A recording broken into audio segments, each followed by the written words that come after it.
welcome to the triumphant return of Monkey Broadcast with me, the Jonin Monkey. And me, Sven, the questioning Crusader. Actually, the answering Crusader. If it was just questions from me, that would reflect very badly upon us. Yeah.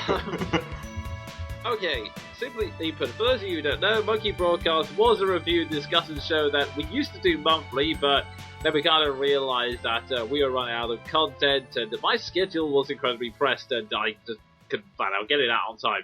So, simply, Monkey Broadcast, the way we're going about it now is that we do this show when there's special occasions. Basically, we'll always do a special show regarding E3. If one of the long-running series we cover, like Naruto or Bleach, comes to an end, we'll do a full review of that. And whenever we feel like it, like today, we'll be doing a Q&A special. Basically, when we answer questions from our fans and subscribers. If you'd like to send us your own questions for the next time, send them to us via YouTube comments or PMs, or use the Ask button at thejohnnymonkey.tumblr.com. Tumblr without an E for some reason. I'm still waiting for people to use that button, but... I did. Well, I didn't use the Ask button, I used the Follow button. Hooray! Anyway, moving on. One basic structure I'm gonna own for a while. We've had a lot of questions from the fans, but one fan, Vice of Legends 9001, has really outdone himself. Yeah, normally I don't look at the questions before we record these videos, but a 16-part dude? Holy monkey flipping Yeah. Actually, it's a grand total of around 14 questions, but either way, the point is, we're not going to do them all at once. What we're going to do is split them up into 4-question blocks, so that way we don't end up doing all him throughout half the episode. So we're going to do a bit of him, get a question from someone else, then carry on. Okie doke, his first question, which is going to be an interesting one. What are your thoughts about Pokemon X and Y so far? That includes the 3 starters, the new Eevee evolution, and the one that a lot of people seem to hate, the new Mewtwo form thing. To be honest with you, I really don't have much to say, because we know next to nothing about him. All I can say is this. X and Y, seriously? Did you run out of colors? Well, I guess colors don't have any significant meaning. I mean, the whole red, green, blue, that's primary colors that relates to the Pokemon, but unless you do something drastically different with the starters, which, to be honest, I would like to see happen. I would like to see a different matchup other than Fire, Grass, Water, but point is, I think they're just going with any name theming that sounds okay-ish, but I don't have any strong opinions at the moment, because I know this is the exact opposite of what people do on the internet, but I prefer to wait until there's more information, or I actually have the game itself to start jumping to conclusions and making an opinion about things. That may just be me, I don't know. Yeah, I see what you mean. At this point, all I can really say about X and Y is, well, they're making new evolutions for old Pokemon again, which was one of my favorite parts about Pokemon DPPT, I guess that was the abbreviations. So all I could say to them is this. Please, for God's sake, make Dunsparce useful. Yeah, either that or give Sandslash an evolution. That would be cool. That would be nice. Yeah, so Sandslash doesn't fall horribly behind. But yeah, otherwise I'm pretty much ambivalent. I mean, the Eevee evolution, I'm not 100% sure what to make of it design-wise. I mean, do we know what type it is? Is it just like an evolved normal form, or...? I'm not sure, but there's actually speculation running around that they're introducing, what is it now, a 13th type? Because that Pokemon looks like no type ever. That is true. I'm trying to think of the reason Dark and Steel were introduced was mostly because, well, certain types like Fire and Fighting were pretty much useless since they were barely strong against anything, and Psychic was ridiculously overpowered. There's a reason why Dark types were made so strong that Psychics can't harm them. If you had, any Psychic type, Alakazam, Hypno, or especially Mewtwo, you pretty much won the original game. But I know everyone likes to pretend that Pokemon Red and Blue were these sacred chariots that were absolutely perfect in every way, have absolutely no flaws. The Psychics were ridiculously overpowered. It was always really hard to defeat them. If you didn't have an Alakazam, you were going to struggle, and I always resented that. kind of one of the reasons why I've never been a big fan of YouTube, because when I was younger, I thought it was so stupid that in a game where you were supposed to be able to raise your own team and raise them in your own way and be equally strong, there was one Pokemon who could essentially kick everyone's ass. Yeah, I see what you mean. Now, why they would be introducing a 13th type now, I'm not sure, but it's still a vaguely interesting idea. As for Mew 3, like I said, I'll see where it goes. I'm not 100% sure what this form could do exactly. I mean, to be honest, I've been interested in extra evolutions, but I've never been interested in the forms per se, because it looks kind of cool, but I've never really had the patience to activate them, really. Yeah, and as we've just said, we really don't care about Mewtwo. Yeah, fair enough. So yeah, that's some overall thoughts on X and Y. Basically, cautious optimism, I'd have to say. At least that's mine. I don't know about Sven. Yeah, cautious optimism with really nothing to predict. Fair enough. Alright, on to question 2. At Nintendo, it's the year of Luigi. How do you feel about this? Wait, what? Okay, I should probably explain. Nintendo's been holding these Nintendo Direct conferences where they show off certain software, and one of the things they've been saying is that 2013 is the year of Luigi. Basically, a lot of the Mario stuff is focused through Luigi. Like, New Super Mario U has a new DLC pack, which is basically Luigi, just Luigi, go through modified levels. Luigi's Mansion Dark Moon is recently being released, and the next game in the Mario and Luigi series, Dream Team, is basically centered around into Luigi's Dream. So the point they're trying to get across is that most of the games will be focused on Luigi. As for how I feel about this, I'm actually okay with it if this isn't just a one-off thing. Like, Nintendo continue to have themed years based around their characters, if that makes any sense. Like, I would like to maybe see a Diddy Kong year, or a Fire Emblem-based year, or something like that. As long as it's focused on their more obscure characters, and just something that's carried on with stuff outside, like the Mario series, and outside of this one year. Ooh, a Fire Emblem year, what I would give, man. And hey, with how Fire Emblem Awakening now officially being more popular than sliced bread, that might just happen. Yeah, I know. That game has really put the series to new heights in terms of popularity, and it's also strangely addictive. No, Johnny, you've got a show to do, But yeah, as for it being the year of Luigi, oh god, I can just imagine the YouTube poops that are gonna come up. Oh yeah, there's that too. Anyway. I'm gonna be drowning in Ouija's. I never thought I'd say that phrase. I'm now going to leave a slightly horrified Sven and move on to the third question. Knowing that you're a huge Donkey Kong fan, how do you feel about Donkey Kong Country Returns for the 3DS and its changes? I would have an opinion on this if I was the Donkey Kong expert, and also if I'd actually watched what's different about the game. Yeah, to be honest, from what I can tell, it's very little. Like, some of the resolution's been changed slightly because of the graphical differences. There's now an easy mode where characters gain an additional heart. DK can use the balloon to get himself out of pit, so it's not an instant death.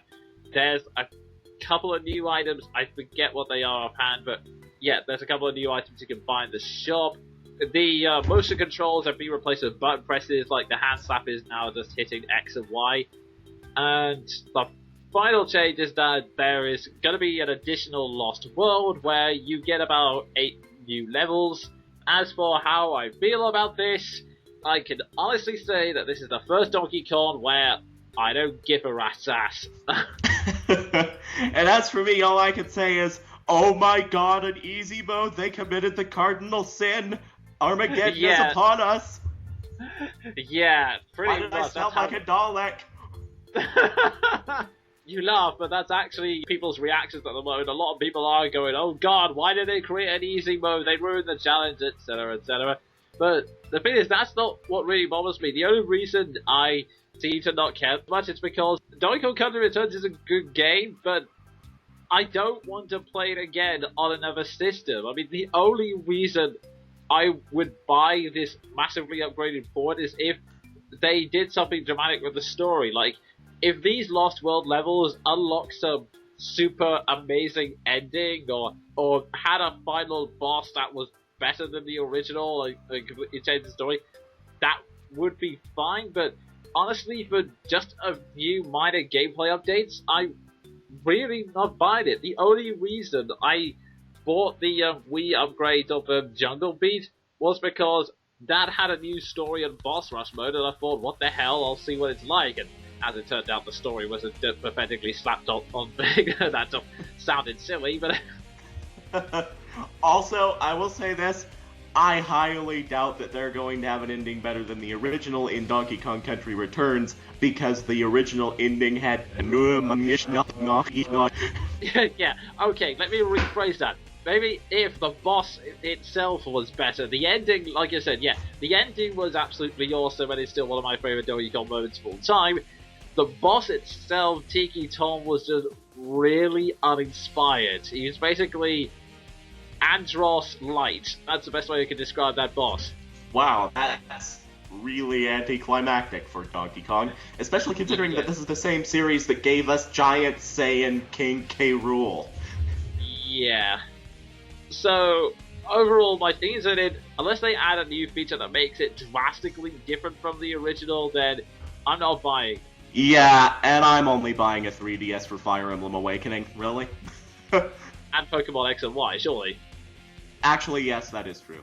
I didn't include that just yet because we don't know nothing about it. There's great grammar, Mr. Writer. Yeah. And the final question from this block. Mario and Donkey Kong minis on the move seems way too boring. Your thoughts? Agreed. I have no idea what that is. It's the third game in the Mario and Donkey Kong series. Oh god, they're continuing that thing.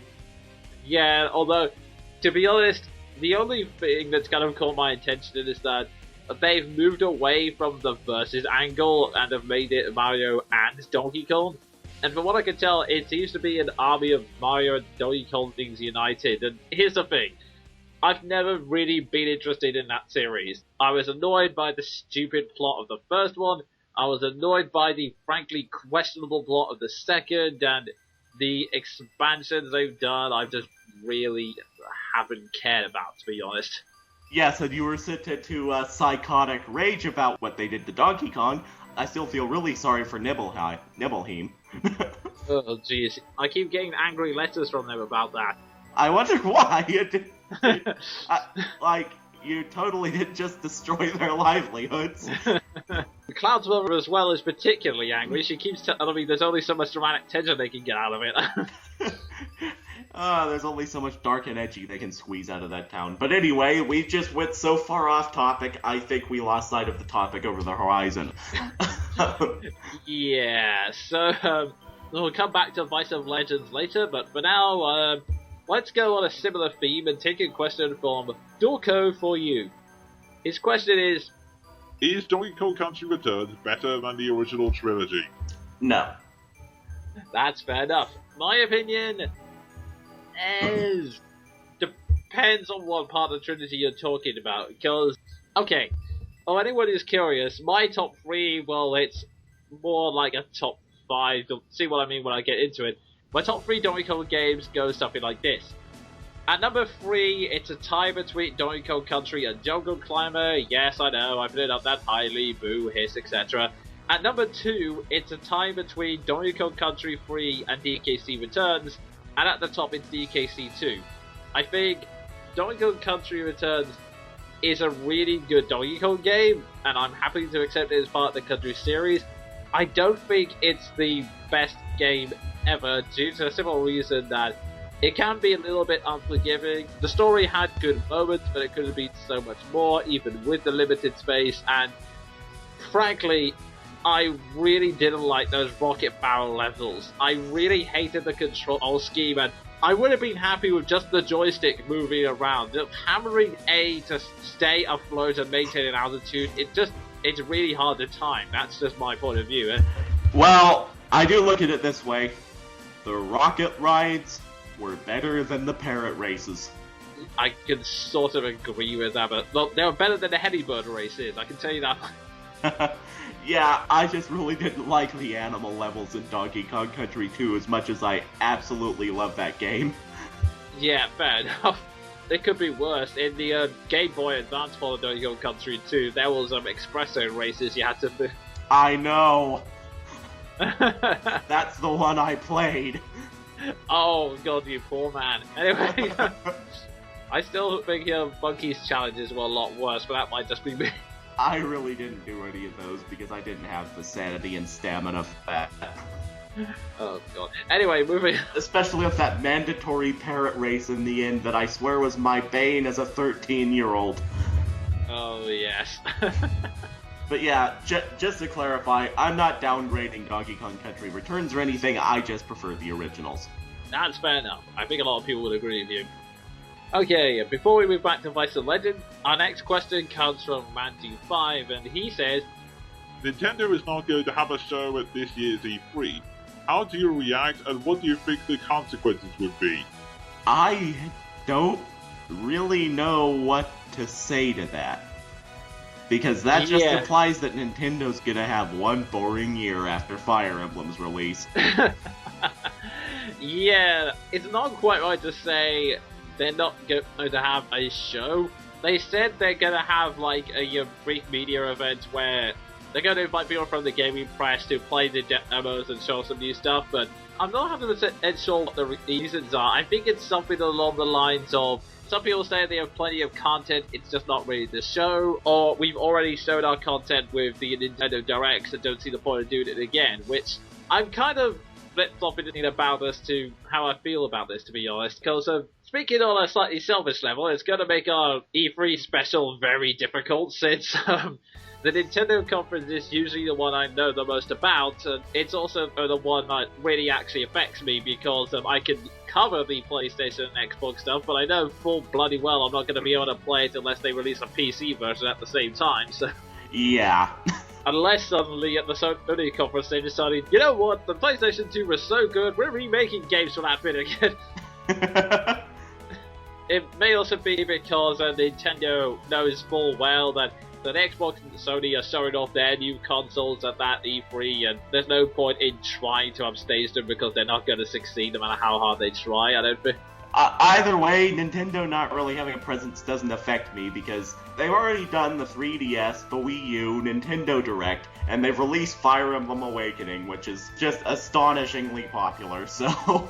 Yeah, that's a thing. In fact, that's a very good point I was bringing up. With the Nintendo Directs, you're still kind of getting information from them and actually coming out much more regularly. I mean, these Nintendo Directs are happening, like, I'm trying to remember, I think it's almost every month, or at least 2 months, because one's gone by in between the two blog posts I put up, so they've actually been releasing a continuous amount of information about the games. We do know there's a lot of stuff coming for them, so whether it's just that Nintendo's decided they've kept their fan base hyped and they don't need to show it off, or whether they've just decided from a money standpoint they don't have the funds to direct it on E3, which, let's be honest, the gaming press has always been incredibly cynical around Nintendo, especially with the fact that after that one conference when they were just forced to show off the basic details of the Wii U, even though they had no games for it for the simple reason that it was about to be leaked, so that was...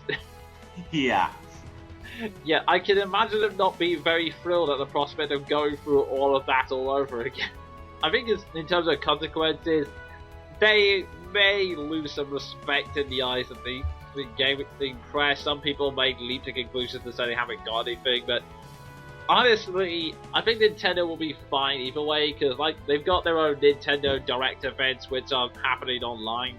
I think they'll be okay in terms of announcements and hype. And usually, people very rarely cross borders when watching E3 consoles. They usually, let's be honest, when you go to E3, you're usually in one camp and you stick with that camp. It's very rare that you're tempted over to, well, I mean, I hate to bring up the console war politics, but it's very rarely that someone says, oh, I'll go out and buy a new console because they have the game I like coming out. Maybe I'm wrong, but that's just the way I see it. Well, You would be if I hadn't bought a Wii just for Fire Emblem 10. Okay, fair enough. I still admit that to this day. I only have 2 games for the Wii. Yeah, that's fair enough. But yeah, one of the short answer is, I'm not 100% sure what to think, but I'm sure Nintendo will be fine because of it, and, well, we'll just have to try and muddle along in Monkey Broadcast. Yeah, actually, I'm kinda glad that Nintendo's not gonna be having a conference at E3, because that just makes our E3 episode shorter. Good point. Anyway.